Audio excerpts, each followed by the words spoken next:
ഒരുപാട് ദൂരെ മലകളുടെയും നദികളുടെയും ഇടയ്ക്ക് ഒരു ഭംഗിയുള്ള ഗ്രാമമുണ്ടായിരുന്നു. അവിടെ മേഘം എപ്പോഴും തെളിഞ്ഞു കാണപ്പെടുമായിരുന്നു. മരങ്ങളും ചെടികളും പച്ചിമയോടും കുട്ടികൾ സന്തോഷത്തോടുമായിരുന്നു. പക്ഷെ ഇതൊക്കെ ഉണ്ടായിട്ടും ഈ ഗ്രാമത്തിൽ വെയിൽ വളരെ അധികമായിരുന്നു. എന്തിനു പറയണം, ഫ്രിഡ്ജിൽ വെക്കുന്ന വെള്ളം പോലും തണുക്കില്ലായിരുന്നു. ആർക്കും ഐസ്ക്രീം കഴിച്ച് എൻജോയ് ചെയ്യാനും പറ്റില്ല. ഇവിടെയുള്ളവരൊക്കെ ഇതാണ് ആഗ്രഹിച്ചത്. എന്തെന്നാൽ, എന്റെ ദൈവമേ, ഞങ്ങളുടെ ഗ്രാമത്തിനെ കഷ്ടപ്പെടുത്തുന്ന ഏത് കഷ്ടമാണ് തുടരുന്നത്? വെയില് കാരണം ജീവിതം തന്നെ പോകുന്നു. അതിനു വേണ്ടി ഞങ്ങൾക്ക് ഒരേ ഒരു സഹായം ചെയ്യൂ. ഞങ്ങളുടെ ഗ്രാമത്തിലുള്ള ചൂടിനെ എപ്പോഴേക്കും എടുത്തേക്ക്. അല്ലെങ്കിൽ ഞങ്ങളുടെ ഇന്ദ്രപൂരിൽ മായം ചെയ്തെങ്കിലും മഞ്ഞിനെയും ഐസ്ക്രീമിനെയും മഴയായിട്ട് പൊഴിയാൻ ചെയ്യൂ.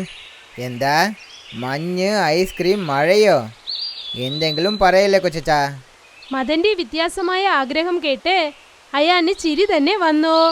പക്ഷെ അവനൊരു കാര്യം അറിയാം, ഈ ഇന്ദ്രപൂർ ഗ്രാമത്തിൽ വെയിലും കുറയില്ല, ഒരിക്കലും ഐസ്ക്രീം മഴയും വരില്ല എന്ന്. മദൻ കൊച്ചനുണ്ടല്ലോ, എന്തെങ്കിലും പറയും. എന്തുപറ്റി അയാൻ? എന്തിനാ നീ ഇങ്ങനെ ചിരിക്കുന്നേ? ഒന്നുമില്ലാമേ, ഞാൻ എന്താ ആലോചിക്കുന്നു വെച്ചാൽ, ഒരുപക്ഷെ നമ്മുടെ ഗ്രാമത്തിൽ ശരിക്കും ഐസ്ക്രീം മഴ വന്നെങ്കിൽ എത്ര സന്തോഷമായിട്ടുണ്ടാവുമല്ലോ. എന്ത് ഐസ്ക്രീം മഴയോ? അതെ, എത്ര നന്നായിട്ടിരിക്കും. അതെ, ജോളിയായിരിക്കും. പക്ഷേ മറ്റുള്ളവർക്ക്, നിനക്കല്ല. ഓർമ്മയുണ്ടല്ലോ ഡോക്ടർ എന്തു പറഞ്ഞിട്ടുണ്ടെന്ന്? നിനക്ക് ഐസ്ക്രീം അലർജിയാണെന്ന്. ആ അറിയാമമ്മേ, ഇതുപോലെ വിചിത്രമായ കാര്യങ്ങൾ എനിക്ക് മാത്രമാണ് സംഭവിക്കും. എന്തിനാ എനിക്ക് മാത്രം ഇവിടെ നടക്കുന്നത്? അല്ല, എനിക്ക് ഒരു പ്രാവശ്യമെങ്കിലും ഐസ്ക്രീം കഴിക്കണം. എന്റെ ദൈവമേ, ദയവ് ചെയ്ത് ഞങ്ങളുടെ ഗ്രാമത്തിലെ ഐസ്ക്രീം മഴയിനെ പൊഴിയാൻ വെക്ക്. അതായത് ഞാൻ കഴിക്കുന്നത് പോലെ ഉള്ള ഐസ്ക്രീമുകൾ. പിന്നെ ഇങ്ങനെ പ്രാർത്ഥിച്ചുകൊണ്ട് അവൻ ഉറങ്ങിപ്പോയി. അപ്പോഴാണ് അന്ന് രാത്രി തൊട്ടടുത്തുള്ള കാട്ടിൽ ഒരു വലിയ നക്ഷത്രം വീണത്. അത് ഇന്ദ്രപൂർ മണ്ണിൽ വീണതും അലിഞ്ഞുപോയി. പക്ഷെ വലിയ അതിശയം സംഭവിച്ചു.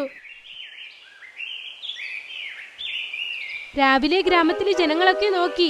അലിഞ്ഞ നക്ഷത്രം കാരണം ആകാശത്ത് ഒരു ഉരുണ്ട രൂപത്തിലുള്ള വർണ്ണങ്ങൾ നിറഞ്ഞ മേഘമുണ്ടായി. അത് ആകാശത്ത് ചുറ്റിക്കൊണ്ടിരുന്നു. അത് കാണാൻ ഒരു ഐസ്ക്രീമിനെ പോലെയായിരുന്നു. നീല കളർ, റോസ് കളർ, പിന്നെ ചെറിയ മഞ്ഞളും. ചേടാ, എന്താ ഇത്? ഇത് വലിയ അത്ഭുതമാണ്. ഞാൻ ഇന്നലെയാണ് ദൈവത്തിനോട് പ്രാർത്ഥന ചെയ്തു, അതായത് ഇന്ദ്രപൂരിൽ ഐസ്ക്രീം മഴ പെയ്യണമെന്ന്. ഇന്ന് ദൈവം അതിനെ നിറവേറ്റി കഴിഞ്ഞു. കൊല്ലാമല്ലോ. എന്നെ ഓർത്ത് എനിക്ക് വളരെ സന്തോഷം തോന്നുന്നു. ഞാൻ പ്രാർത്ഥിക്കുന്നത് നടക്കുന്നു. മേഘം കണ്ടതും മദൻ തന്നെ കുറിച്ച് പുകഴ്ത്താൻ തുടങ്ങി. അപ്പോഴാണ് പെട്ടെന്ന് ആകാശത്തു നിന്നും ചോക്ലേറ്റ് ഐസ്ക്രീം മഴ പെയ്യാൻ തുടങ്ങിയത്. ചേടാ, ഇതെന്താണ്? ഇപ്പോൾ മഴയും വരാൻ തുടങ്ങിയിട്ടുണ്ട്. ശരി ശരി, ഗ്രാമത്തിലെ മക്കളെ, ഇങ്ങനെ തന്നെ നിൽക്കല്ലേ. ഈ മഞ്ഞ് ഐസ്ക്രീമിനെ കഴിച്ച് സന്തോഷിക്ക്. മദൻ പറഞ്ഞത് കേട്ടിട്ട് ഗ്രാമത്തിലെ ജനങ്ങളെല്ലാം ആ മേഘത്തിന് താഴെ ഓടി. എന്നിട്ട് ചോക്ലേറ്റ് മഴയിൽ നനയാൻ തുടങ്ങി. കുട്ടികളൊക്കെ തുള്ളിച്ചാടി. വയസ്സായവരും ആളുകളും ബക്കറ്റ്, പാന, പിന്നെ കുടമൊക്കെ എടുത്തോണ്ട് ഓടി. അവിടെ വന്ന അയാൾ അത് കണ്ടു. ചേടാ, എവിടെ നിന്നായി ശബ്ദം വരുന്നു? അല്ല, എന്താ ഇത്? ഐസ്ക്രീമിന്റെ മേഘമോ? എല്ലാവരും അതിൽ നിന്ന് വരയുന്ന മലയിൽ കുളിക്കുന്നു. ഇതെങ്ങനെ സംഭവിച്ചു? ഞാൻ ചെന്ന് അത് കാണണം. ഐസ്ക്രീം കണ്ടിട്ട് അയാൻ അവിടേക്ക് പോകാനായി ഒരുങ്ങുകയായിരുന്നു. അപ്പോൾ അവന് അവന്റെ അമ്മ പറഞ്ഞത് ഓർമ്മ വന്നു. അതെന്താണെന്നാൽ അവന് ഐസ്ക്രീം കഴിക്കാൻ പറ്റില്ല. ശരി വിട് അയാൻ, ഇത് നിനക്ക് വേണ്ടിയല്ല. ഇവിടെ നിന്ന് പോകുന്നതാണ് നമുക്ക് നല്ലത്. അയാൻ അവിടെ നിന്നും വെറുപ്പോടുകൂടി തിരികെ പോയി. പിന്നെ ഗ്രാമം മുഴുവൻ ഐസ്ക്രീം മഴ കാരണം സന്തോഷിച്ചു.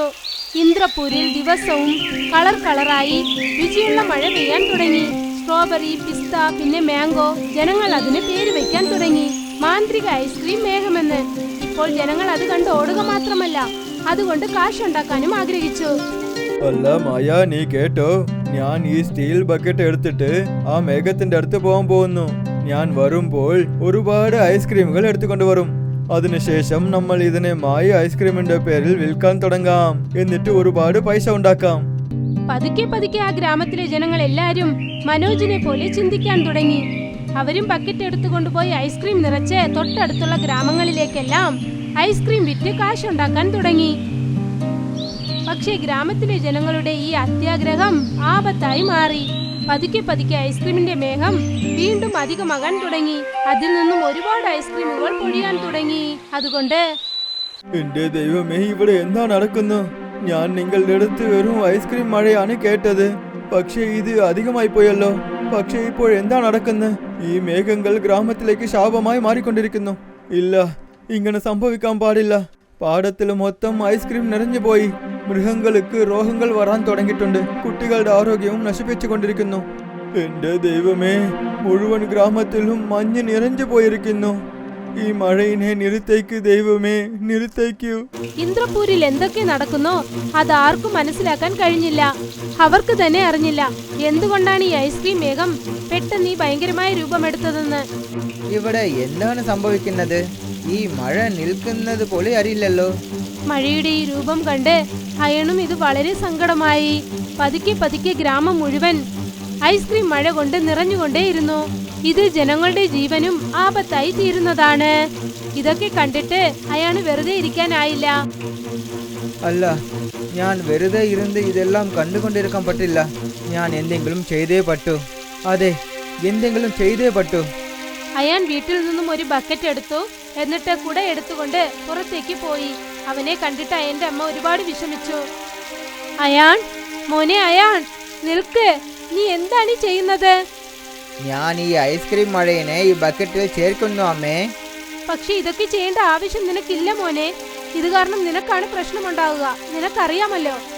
അതെ അമ്മേ, പക്ഷേ എന്റെ ഗ്രാമം കഷ്ടപ്പെടുന്നത് എന്നെ കൊണ്ട് കാണാൻ സാധിച്ചിട്ടില്ല. നിങ്ങൾ എന്നെ കൊണ്ട് വിഷമിക്കണ്ട. നോക്കൂ, എനിക്ക് ഒന്നും സംഭവിച്ചിട്ടില്ല. ദൈവമേ, അയാന്റെ ധൈര്യത്തിന് എന്തു പറയാനാ?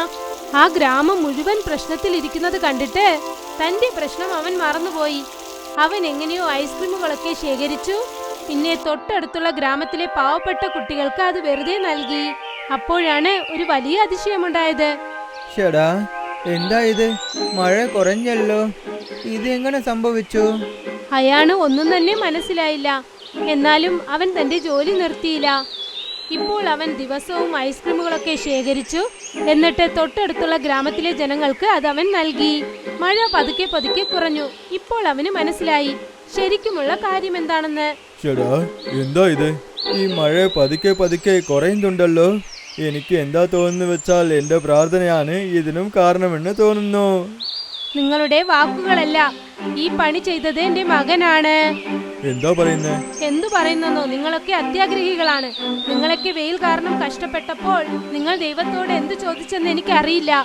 പക്ഷേ നിങ്ങളുടെ ആഗ്രഹം നടന്നതിന് ശേഷം അപ്പോൾ നിങ്ങൾ എന്തു ചെയ്തു? ബക്കറ്റിൽ ഐസ്ക്രീം നിറച്ചു കൊണ്ടുപോയി അത് വിൽക്കാൻ തുടങ്ങി. അതുമൂലം കാശുണ്ടാക്കി.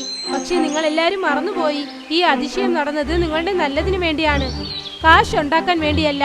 ഇത് നിങ്ങൾ പങ്കുവെച്ച് കൊടുക്കുന്നതിന് പകരം നിങ്ങളുടെ സ്വാർത്ഥതയ്ക്ക് വേണ്ടി ഉപയോഗിച്ചു. എന്റെ മോൻ അയാളുണ്ടല്ലോ, അവന്റെ പ്രശ്നത്തെക്കുറിച്ച് പോലും ചിന്തിക്കാതെ ഈ അതിശയം ആവശ്യമുള്ളവർക്കൊക്കെ പങ്കുവെച്ച് നൽകാൻ തുടങ്ങി. അതുകൊണ്ടാണ് ഈ മഴ നിന്നത്. അയാളുടെ അമ്മ പറഞ്ഞത് കേട്ടിട്ട് ഗ്രാമത്തിലെ ജനങ്ങൾ നാണിച്ചു തല കുനിച്ചു. അവർ വിഷമിക്കാൻ തുടങ്ങി. യഥാർത്ഥത്തിൽ അവർ പ്രകൃതിയെ അപമാനിക്കുകയായിരുന്നു. എല്ലാം സംഭവിച്ചതിനു ശേഷം അവരവരുടെ തെറ്റുകൾ അവർക്ക് മനസ്സിലായി. ഇപ്പോൾ എല്ലാരും ചേർന്ന് ആ മാന്ത്രിക ഐസ്ക്രീം മേഘത്തിന്റെ മഴയിൽ സന്തോഷിക്കുകയും ചെയ്തു. പിന്നെ അത് മറ്റുള്ളവർക്ക് പകർന്നു നൽകുകയും ചെയ്തു.